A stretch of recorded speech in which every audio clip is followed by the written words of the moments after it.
All right.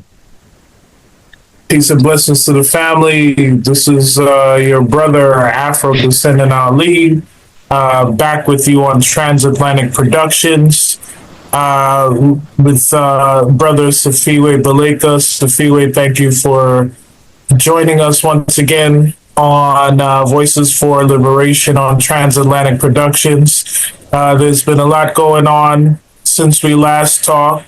So I guess a few things that we can go through is a kind of a recap of the Zoom and your comments on the Zoom with the AU ECOSOC team. I think it was more of an informational call, if I'm not mistaken. And then we can go into next steps, particularly the plebiscite. Brother Siphiwe, take it away. Hey, thanks for having me again. Voices of Liberation. I love that name. So yeah, there was a town hall meeting on Saturday, March 15th. It was hosted by the African Union's Economic, Social, and Cultural Council. It was called because of all the activity by the African diaspora, which is designated as the 6th region.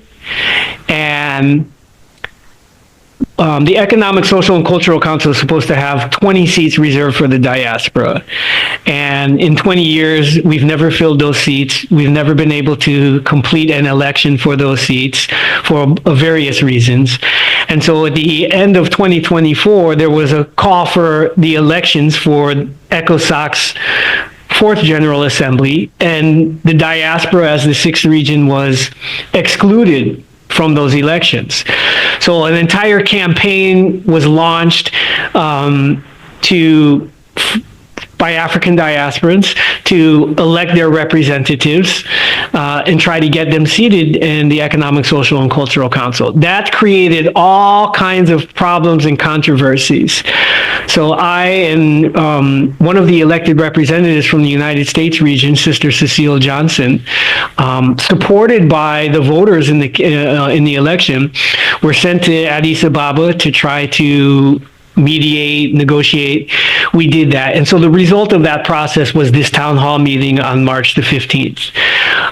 The main topic was that the African Union Economic, Social, and Cultural Council finally submitted and got approved a diaspora framework so that we can be legally engaged with the African Union through the Economic, Social, and Cultural Council.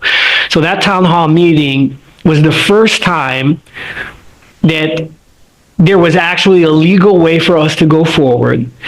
And the AU ECOSOC officers gave some details. They didn't give us the document. They gave us some details and explained the timeline and the procedure. So on that aspect, that was a win. It was a win for our it was a win for the African Diaspora Assembly 6th Region Provisional Elections campaign that we launched for them to finally, for us to finally have a legal pathway forward. Many of the people that were critics of our attempt to elect representatives and get them seated were talking about, oh, this isn't supported by the AU, they don't recognize it. Well, that objection is now removed.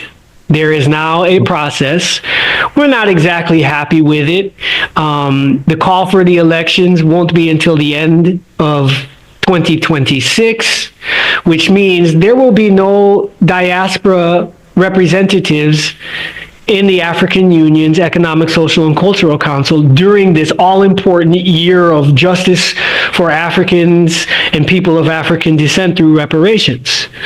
So we're not happy with the time frame, but it's still a win, it's still a victory, because at least now there's going to be no more infighting about who has the mandate to represent the 6th region, to host these elections. That void, that vacuum of authority has now been filled. And so those who wish to work with the African Union, those members of the sixth region, the diaspora, who want to work with the African Union through its Economic, Social, and Cultural Council, there is now a clear, legitimate pathway forward. And that was the bottom line in all of your efforts, correct? Yes. Just to kind of get here. Well, the bottom line was we wanted to get them seated this year because of the importance of all the events and negotiations and discussions that are going to take place concerning reparations. So we wanted to get our representatives seated this year. They're not going to be elected and seated until December of 2026, and starting with the new General Assembly in January of 2027. So, but yes, that was the main thing. Get diaspora representatives into the African Union officially. So are there any lessons learned on the diaspora side on how to proceed going forward in terms of just to make sure, you know, everyone is on the same page and moving cohesively? I would say that the lesson to be learned is we are often our worst enemy. And the biggest takeaway was we need a united front. We need some sort of African diaspora, sixth region, united front entity, right? That can speak for one voice for the African diaspora. Because when we don't, and all of our divisions, infighting that's exposed to the public, we can't leverage our power. And we're not taken seriously in the world of international diplomacy and geopolitics. So that's the biggest lesson learned, is that we have to understand that we don't even have to like each other. And we can have differences of opinions on strategies and tactics. We resolve those issues internally. And where we can speak with a united front, we need to be able to do that. And we need an entity that can do that. And so there's an effort now. A coalition is being built. It will be governed by an Ubuntu Pan-African Diaspora Treaty to make that happen. So we're not just talking, right? Here's a plan.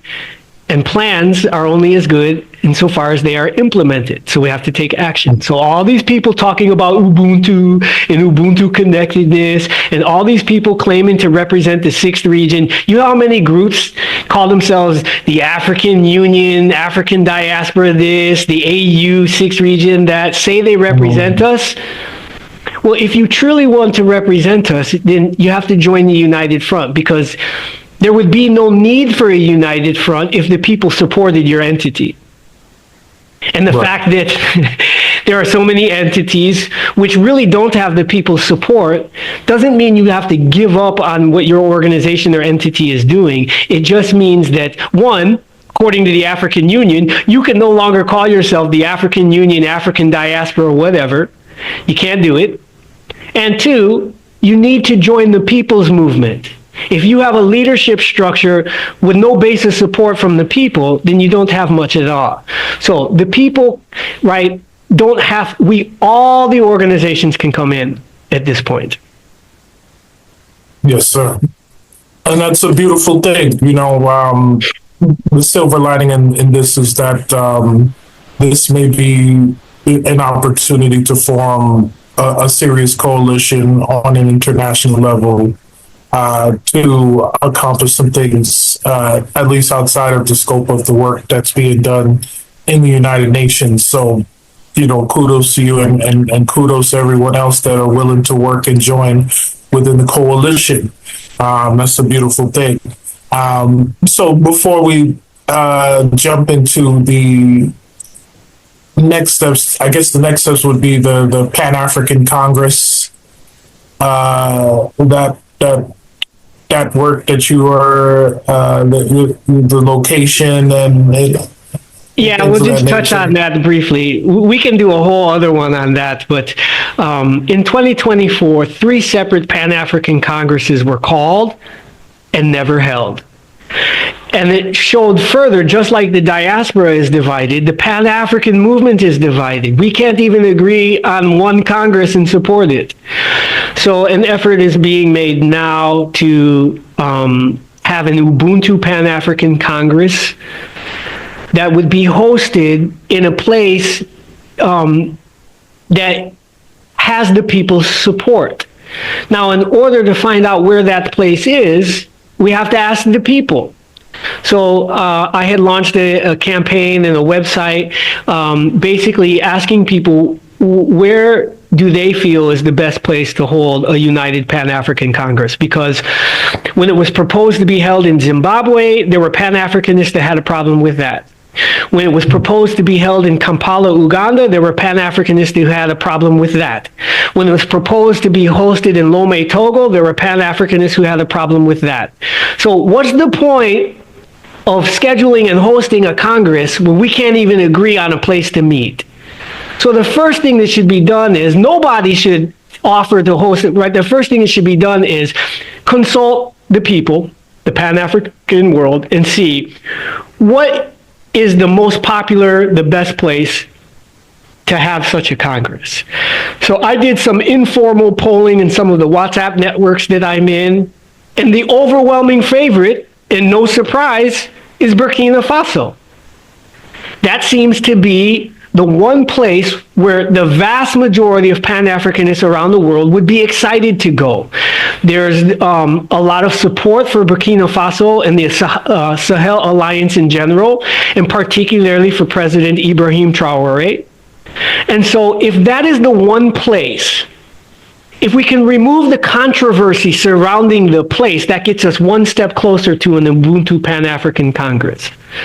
So that was a small informal poll. So now there's a link to my blog post that has a form that you can fill out where you can say where you think is the best place to hold a Pan-African Congress next year in 2025, and you can say why. And after we get enough responses, right, we will present this to some key players who can, if it continues to be Burkina Faso, then there's a way to bring it to President Traoré and ask him if, now that he sees that there's wide support for this and that the people will support that, if he's interested. So that would be the next step. That's great. So we look forward to getting updates on that as well. You know, and yeah, I don't want to, I don't want to poo-poo a lot of things and just be a negative Nancy on the plight of a lot of things. The only thing I will say is our issue for the most part is, and I've had private conversations with you, is we have an admin problem. You know, there's a kind of a overrepresentation of people in leaderships with their opinions, but there's a shortage of technicians in the movement and the people that are actually greasing the wheels to help things move along. So all of you technicians, people with expertise that would like to help out, definitely reach out to the various organizations and provide your support, because it's needed for the most part. Very smart people, but I think to move this along, we would need the technicians. So with that said, yes, to the right of you is the Plebiscite Survey. So just wanted to get your feedback on the initial survey results analysis. Or before we do that, let's start with some of the backdrop. I don't want to take for granted that the listener knows what a plebiscite is and how important it is to the process. that we are undergoing as it relates to self-determination and reparations. So what is a plebiscite?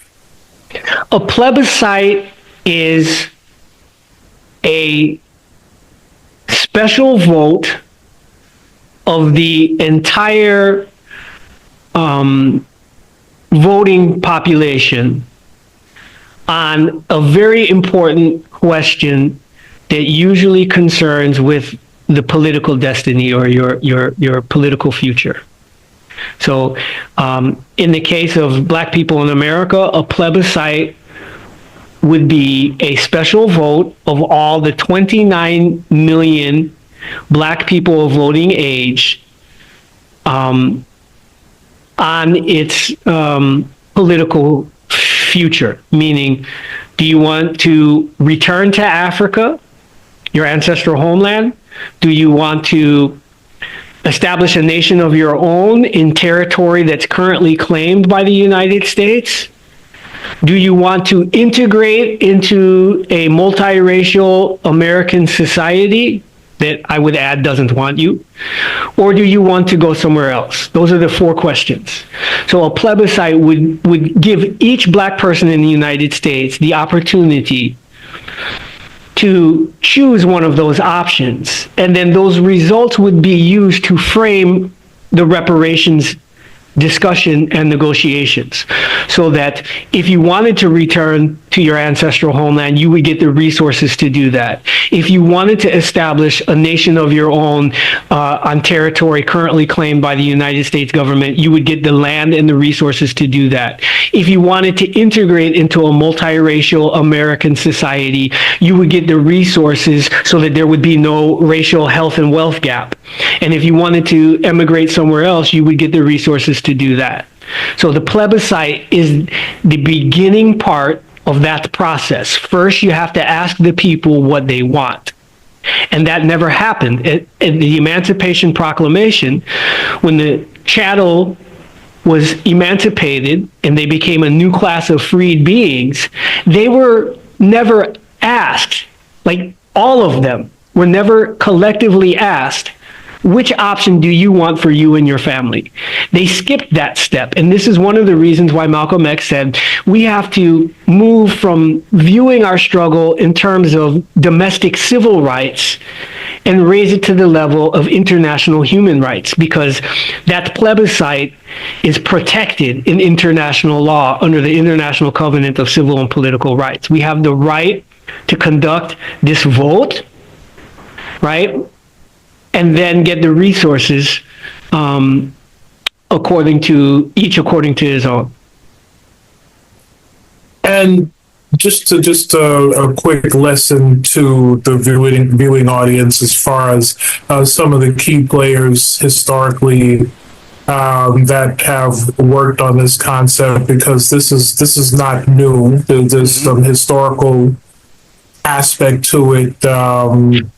Particularly Republic of New Africa, etc. So if you could just give us a backdrop on the efforts and the concept of plebiscite as it relates to Black people in America for the most part. So first of all, since World War II, there have been 114 ethno-plebiscites, okay? So this is not a rare thing. This has happened 114 times since World War II, and it's the process which has established most of the nations, the new modern nations that came into existence after World War II. It was primarily Mario Bedelli who championed the plebiscite as a tool, as an instrument that we could use in order, as part of our liberation struggle and our effort to achieve full dignity and sovereignty. So much of the plebiscite legacy belongs within the Republic of New Africa. But during the 60s and early 70s, most of the groups, Black Panther Party talked about plebiscites, Nation of Islam talked about plebiscites. If you were, politically conscious in the mid to late 60s and early 70s, and you were listening to the various speakers and leaders, particularly Malcolm X, the plebiscite concept was being introduced to us for the first time. If you are someone who is passionate about Malcolm X, particularly the politics of Malcolm X, this is right in the vein. This is a actually continuation Yes. of the work of Malcolm X in taking our plight for equality, dignity, and human rights in the world out of the hands of the enemy into a mediator on the international stage. The plebiscite is not something where we take our plight, our struggle out of the hands of our domestic jurisdiction enemies and we put it in the hands of some international entity. The plebiscite is something that we have to do for ourselves.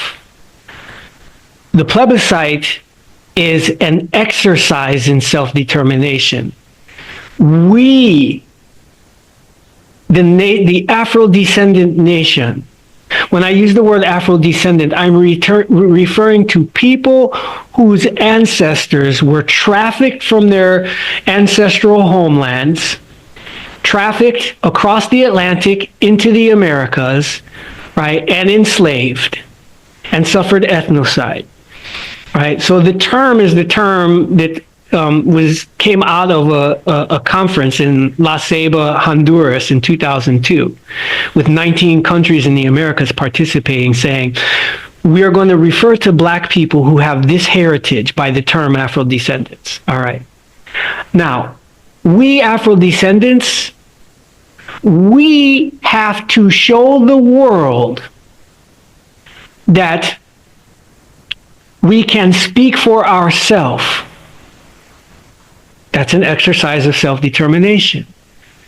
How do we do that in the world?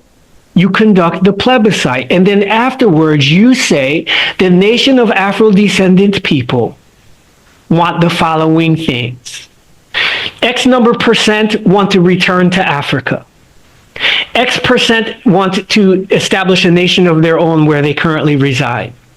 X number percent. So when we have the ability to represent what we want with data that is undeniable, then we will get to the next level of being respected as a people and as a nation.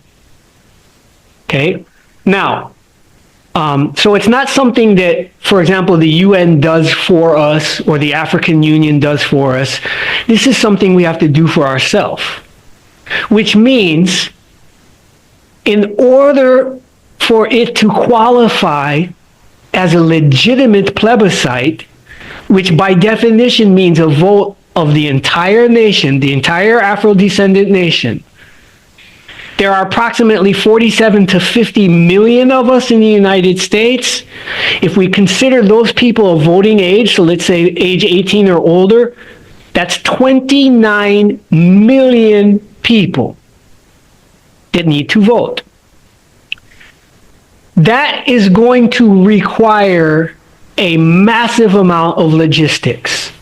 Based on my study of plebiscites and comparing it to, for example, plebiscites that were done in Cameroon, for example, that's going to require 60,000 polling places so that 29 million people can leave school, leave work, leave their homes, and go and vote.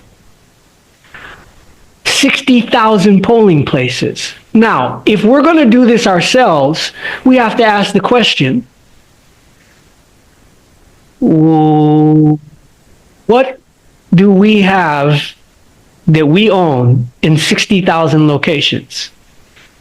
And the answer to that is what? Our own Black churches.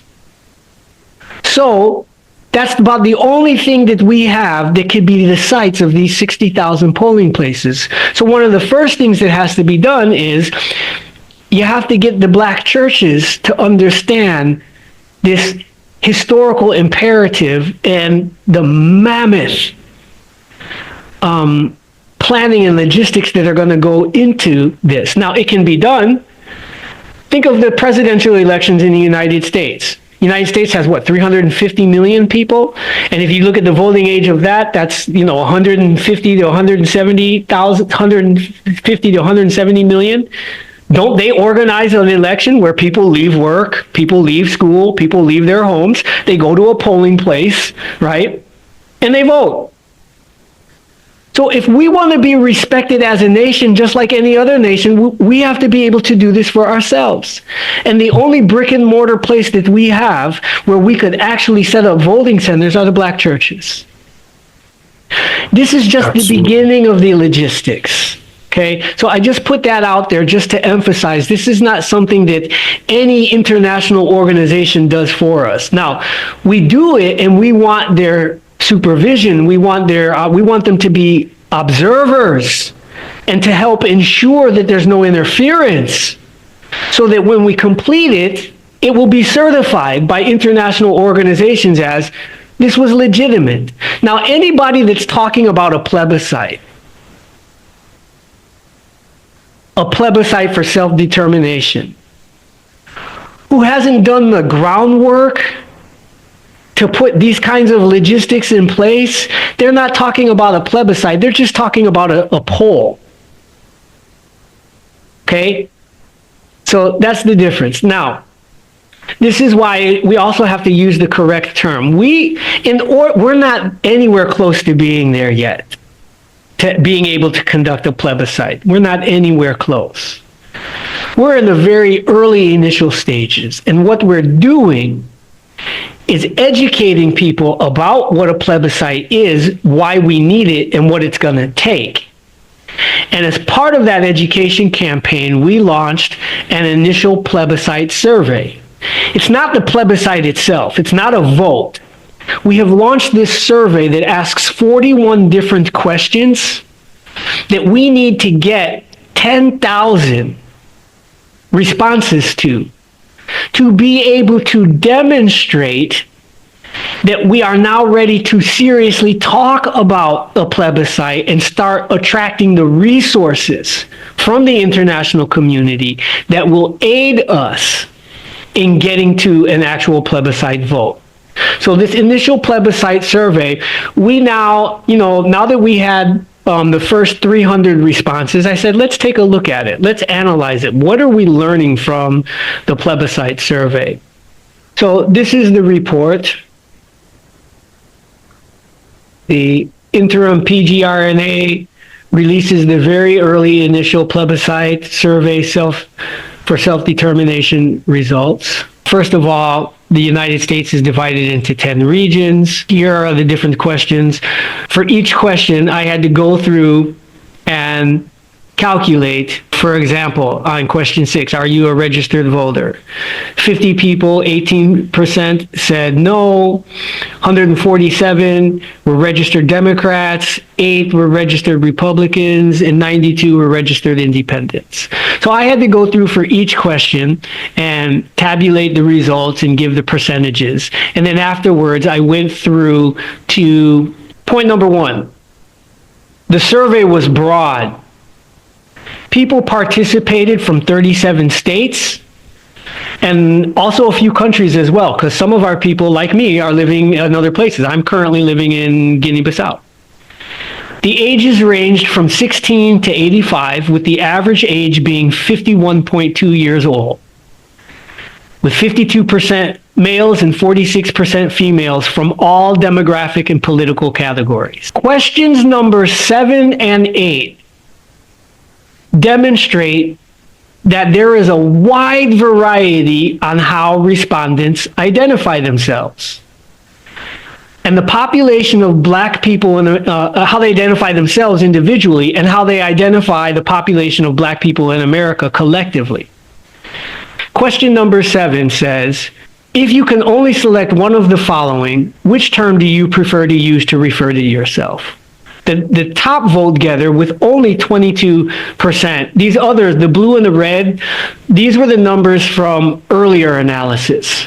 So I'm kind of tracking to see how this changes as more people complete the survey. So 22%, 66 out of the 300 people, 66 people, 22% describe themselves as a descendant of Africans enslaved in the United States. 21%, 64, describe themselves as Black.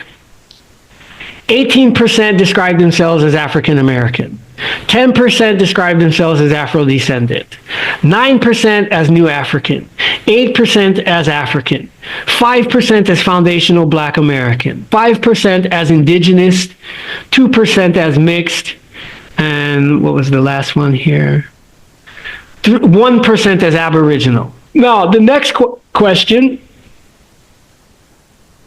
Which term do you suggest should be used to refer to the living descendants of African heritage people who were enslaved in the United States? So this is basically the same question, but saying not how do you identify yourself, but what term do you think we should use to refer to us collectively? 33% said descendants of Africans enslaved in the United States. 15% said Afro-descendant, 12% Black, 12% African American, 10% New African, 7% African descendants of slaves or ADOS, 7% foundational Black American, then we've got Indigenous and mixed. The survey results, this is part of the evidence that show that we still suffer from ethnocide, meaning what was your ancestral identity? Okay, so if you knew, for example, like I know I am a Balanta on my father's side, and I'm Yoruba on my mother's side, okay? So if I knew that, and I'm asked the question, how do I refer to myself? I refer to myself as Balanta or Yoruba, okay? The fact that we can't do that, the vast majority of us, and the fact that we're struggling with this identity issue is some of the evidence that we're still suffering from ethnocide. The destruction of our ancestral identities. So we have to keep making up identities for ourselves. Okay, so that's part of why the survey results are important. Let's go to the question 20. Let's go to that. Question 20 shows that 90% believe that reparations are owed to the descendants of Africans who were enslaved in the American colonies and later the United States of America. And question 29 shows that 90% would participate in a plebiscite recognized by the United Nations or the African Union that would give one a chance to choose among the four options that I talked about. Let's look at the point number 4 in the executive summary. Look at this. Questions 15 through 18. Let's take a look at those questions. 15 through 18. Question 15. Do you believe that Black people in America experience and interpret shared historical events the same way as white people in America? Okay.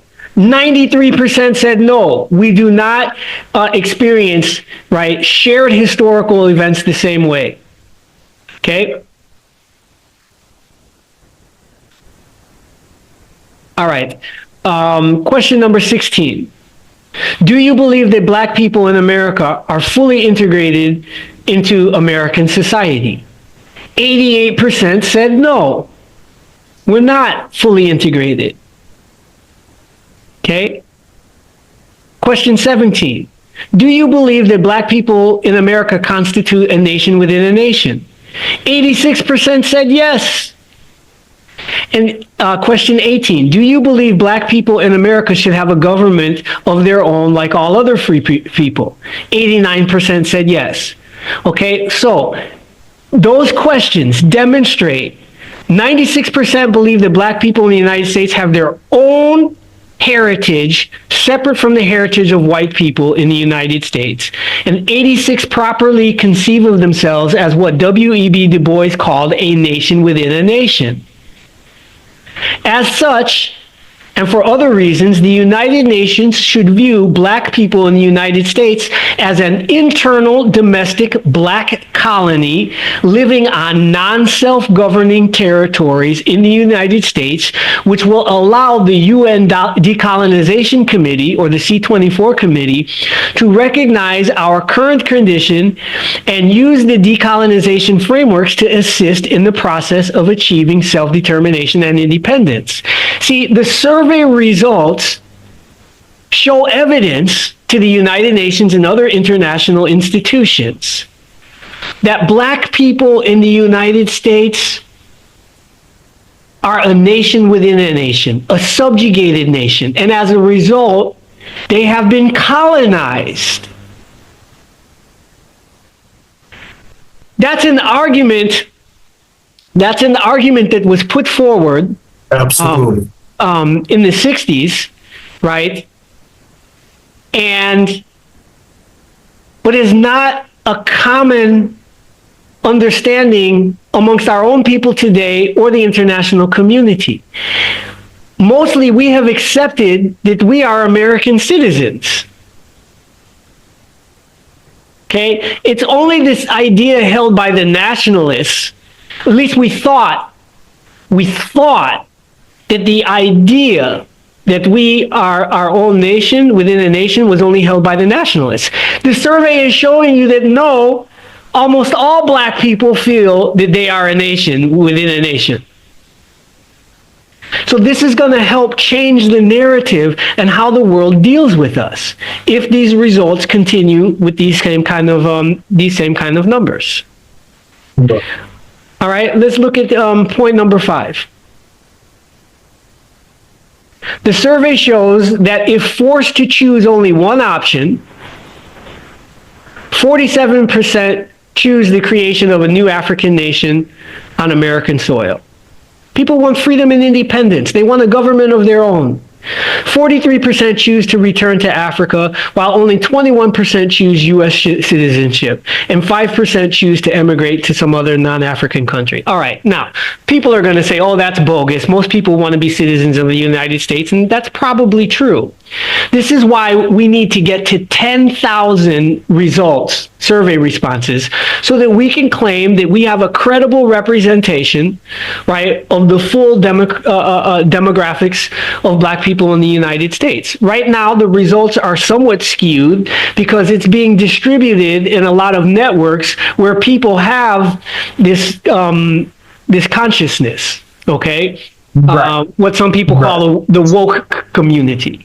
So we expect these results to change, but we got to get it to the wider community. And we need help doing that. We need people to not just take the survey. We need you to bring it. Print out copies if you have to, and bring them to your church and have people physically fill them out. And then recruit some of your friends and have a plebiscite party where you're entering the results online. Even for 10,000, you would need a coalition. All right. At least you need deep collaborations, partnerships.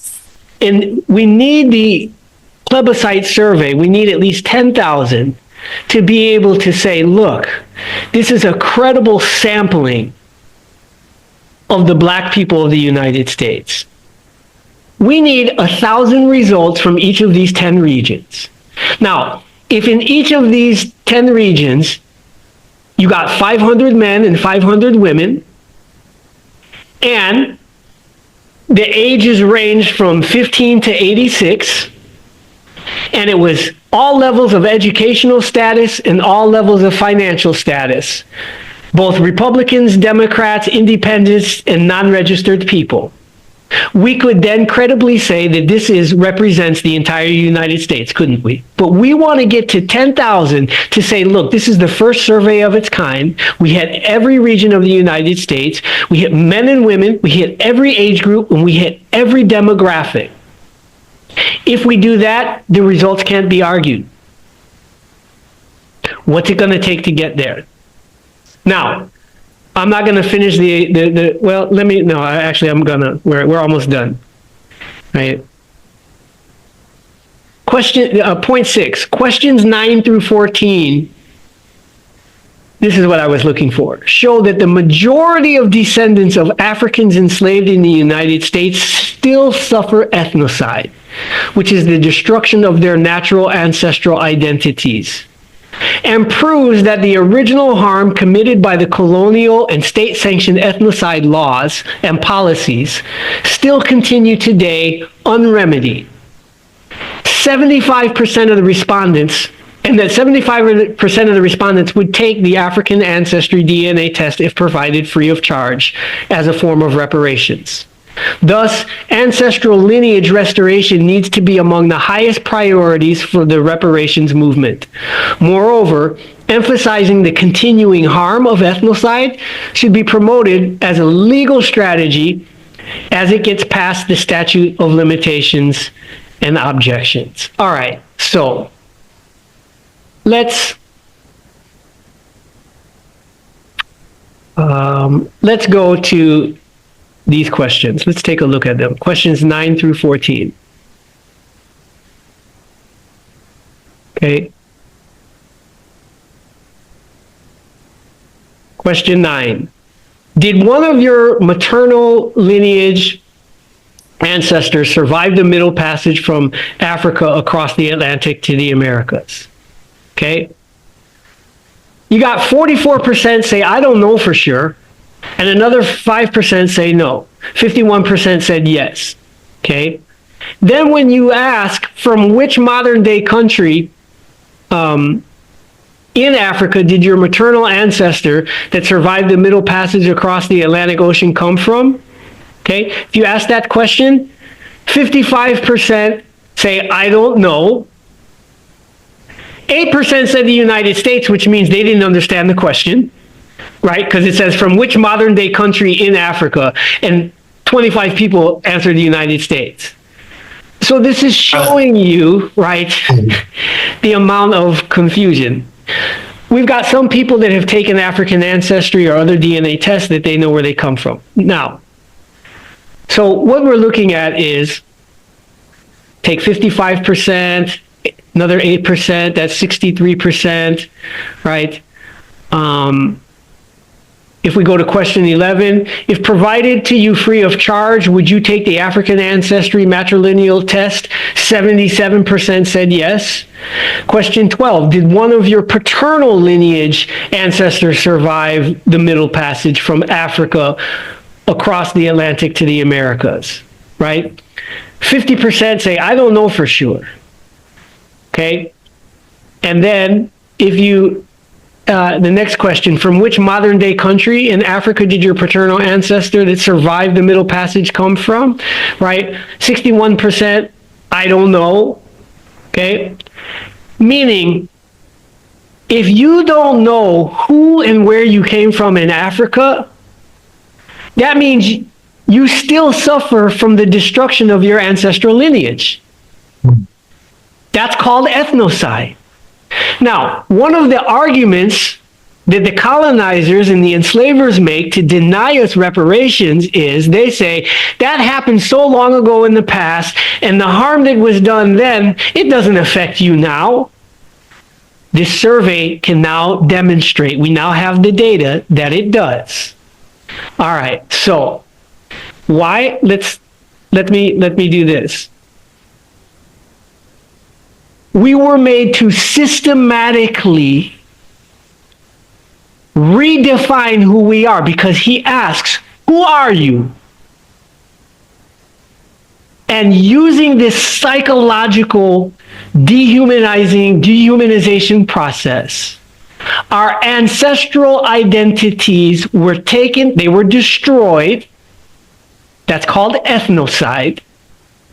And it was replaced with a new identity. Now, the survey asks, where did you come from? Do you know where your paternal ancestors come from and maternal ancestors? Now, I know for a fact that it's only 800,000 people have taken the African ancestry DNA test, which is the only test that can tell you who you come from. So when we get 10,000 people to take this, the result is going to be less than 1% of the 29,000 black people of voting age, less than 1% know who they come from. They don't know their identity. So this is the evidence that the harm that you just witnessed, the moment that your ancestor either suffered that beating or witnessed what would happen to you if you don't accept the beating, that's the trauma, the psychological operation. The harm from that ancestor, the damage is still alive today. You can't tell me where you came from or what your name is. Me, I have a Balanta name because I went back to my Balanta village and they gave me a name. It's Brasa and Chabra. I still use the name Siphiwe Ka Baleka that was given me by a group of Zulu elders in South Africa, but my Balanta name is Brasa and Chabra. So I now have my name, and I'm also back in the land, and I know my identity. But when people take this survey and they answer it honestly and they say, I don't know, then we now have the evidence that the harm from them is still harming us today. And now they can't throw out our reparations claim. But we got to demonstrate that to the world. You can't just say it, you got to prove it. This is what all of the questions have a strategic purpose to be able to make the case that Malcolm wanted to make in the International Court of Justice. I had purchased from EIN Press Wire this press release, title, New Study Reveals 90% of African Americans Want a Plebiscite to Determine Reparations. Let me make this a little bit bigger. Okay. The new African Diplomatic and Civil Service Corps has released its initial plebiscite survey early analysis. The study reveals that 90% of the African Americans surveyed would participate in a plebiscite recognized by the United Nations or the African Union that would give each African American of voting age the chance to choose among the four options. 1, return to their ancestral homeland. 2, the creation of a new African nation on American soil. 3, emigration to another country. Or 4, United States citizenship. Siphiwe Ka Baleka, the Minister of Foreign Affairs for the Provisional Government of the Republic of New Africa, stated, the plebiscite is what should have happened at the time of the Emancipation Proclamation and is the legal procedural step required now to determine reparations. The survey showed that 47% of the respondents desired the creation of a new African nation on American soil, and 28% want to return to their ancestral homelands in Africa, while only 21% wish to remain American citizens. The survey is still in its initial stages, and we have the result, and we know the results can differ drastically once we hit 10,000 respondents from all sectors of the Black population in the United States. But the results thus far are quite revealing, said Minister Baleka. And then there's information about the new African Diplomatic and Civil Service Corps. And then there's a short video on the presentation I gave on the plebiscite at the National Plebiscite teach-in.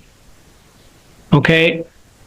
So this company, EIN Presswire, refused, after all the criteria was met and I purchased the distribution, they refused to distribute it.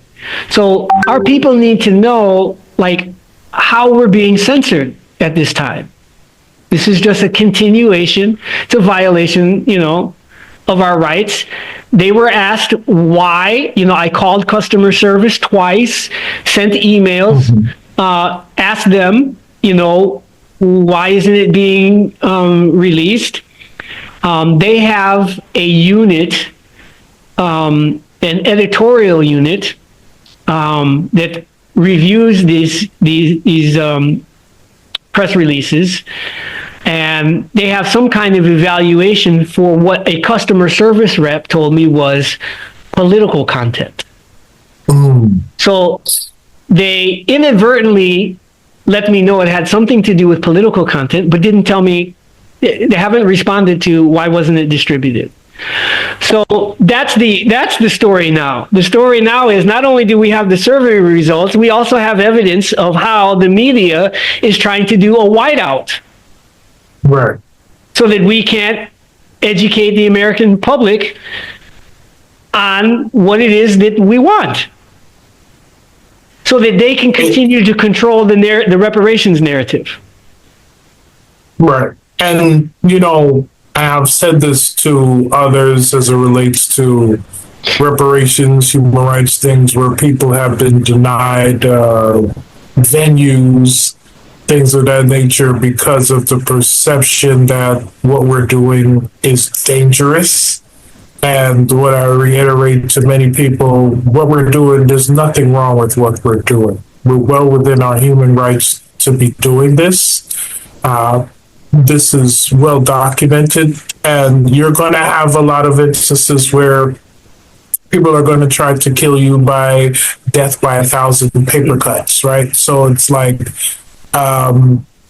you have to be persistent. And, you know, if we had the resources, we have to find a way to start challenging these things, you know, so we can push back, so we can get some breathing room on this. Because right now, if the perception and the narrative is that, oh, this is dangerous, there's something wrong, you're being a dissident, then people are just going to feel free to be like, oh, we don't want that. That's a little too risque for us. But, you know, but I know, you know, as a movement in many areas, we don't have a lot of pushback, you know, with like, no, this is discrimination. Like, we're not able to, you know, exercise our human rights, and you're denying us. But, you know, that's somewhere down the line. But let me give you an example of how the plebiscite results have already been used. So on Friday, March 21st, the state of Illinois convened a meeting of its African Descendant Citizens Reparations Commission. Okay? And I was able to submit a statement and recommendations to the commission. Now, the state of Illinois, in Resolution 292, has already called for the state to provide free African ancestry DNA testing and to conduct a repatriation census. In Illinois Resolution 0453, the state of Illinois, right, has already called for a DNA pilot program that would provide autosomal DNA testing that can be used to combine with the African ancestry DNA testing to actually completely restore the lineages. So let me give you an example. I'll use myself as an example. I took African ancestry DNA test. I discovered that my paternal ancestors are the Balanta from Guinea-Bissau. I came to Guinea-Bissau. I found the village in Guinea-Bissau that my fifth generation great-grandfather came from. The next step for me is to find out if I'm related to any people in that village. That can be done by the state of Illinois has now called for the state to provide this autosomal DNA testing through a pilot program that's going to be that's already funded out of the University of Illinois in Champaign-Urbana. They can come here to Guinea-Bissau, test the different male and female heads in the village of Nunche, and test me. If they do that, and we actually find a match, we have now, for the first time in human history, proved that there's a simple process to restore everyone's family lineage. You take this test, you find your village, and in that village, you take this test. Now, if there are programs that systematically, let's just take the Balanta, I'm going to use me as an example, okay? When I came here, I helped conduct a Balanta survey. The country of Guinea-Bissau is broken into 9 regions with 39 sectors. Okay? There are something like 400 and something Balanta villages in these 39 sectors. If you test each one of those villages, say like take the heads of the oldest families in those villages. You can establish a Balanta in Guinea-Bissau reference database. Then anyone that takes the African ancestry DNA test and finds out their maternal or paternal lineage is Balanta would then take this other DNA test, and it would run through the Balanta database and find your family matches, and you can find your village. Now, when I addressed the commission on Friday in my statement, I used the survey results. I said that out of these 300 results, we had 19 people from the state of Illinois take the test, and it was 90, whatever it was, 90% of the people said that they would take a DNA test if it was provided for free. So we have now informed the state of Illinois of a process to restore your lineage. They already have resolutions on the books calling for the testing. We have given them evidence that this will be incredibly popular, right? And they have mandated every black resident in the state of Illinois should be provided this for free. So the survey results now gives the commission more reason to actually provide the funding that they've already called for. And so you don't hear anybody in the reparations movement talking about this. But the data shows this is the most important thing that we actually need first. So I just wanted to give that example of we're already using the survey results. The more we have, the more all of these reparations commissions across the country can now follow the example we're doing in the state of Illinois, follow their lead, and get this to the top of their reparations agenda. And yes, for all those people who are like, it's about cutting a check, and we're saying, no, it's not. Not first. Yes, a check is important, and we're not giving up on that. But the first thing we want is to restore the first thing that was taken from us. When that ancestor was captured from their family and trafficked, the first thing that was taken from them was connection to their family and their ancestral lineage. That's the first thing that has to be prepared. And by doing that, we demonstrate the real value of reparations. The money comes into it later. You got to do this first. Exactly. Absolutely. I know we've gone over time here, but all of the information is important, very compelling, extremely. Truly appreciate it, and we will continue. Maybe we may have to have a more aggressive timeline to get this information out, because we really have to accelerate. Actually, speaking of that timeline, we want 10,000 results to bring to the round table in May that is being co-organized by the African Commission on Human and People's Rights and the African Union's Economic, Social, and Cultural Council that we talked about in the beginning. The African Commission on Human and People's Rights has a resolution. It's Resolution 616 that was passed November 6, 2024. That calls for the African Union and the Commission on Human Rights to have a meeting with us, the diaspora, for us to send 20 representatives to say what it is that we want during this AU-themed year of reparations.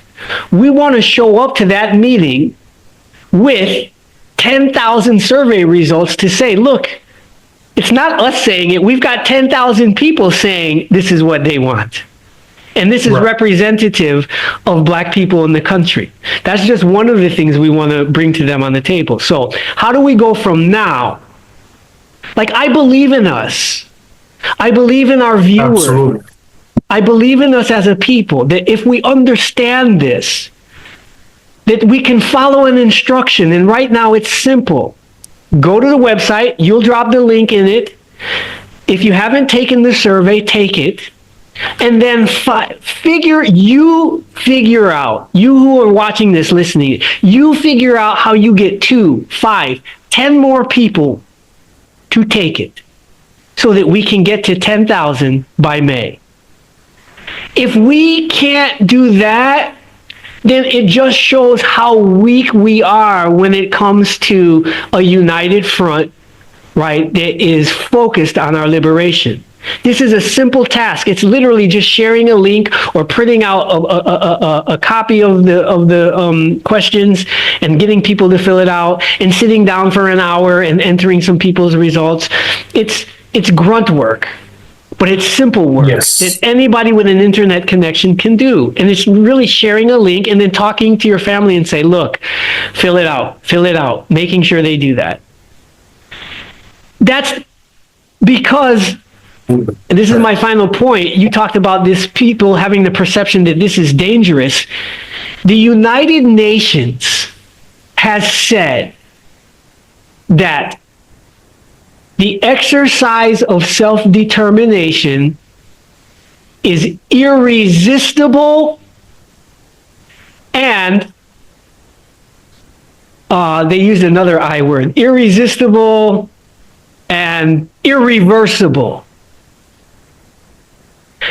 The exercise of self-determination is irresistible, meaning it's inevitable.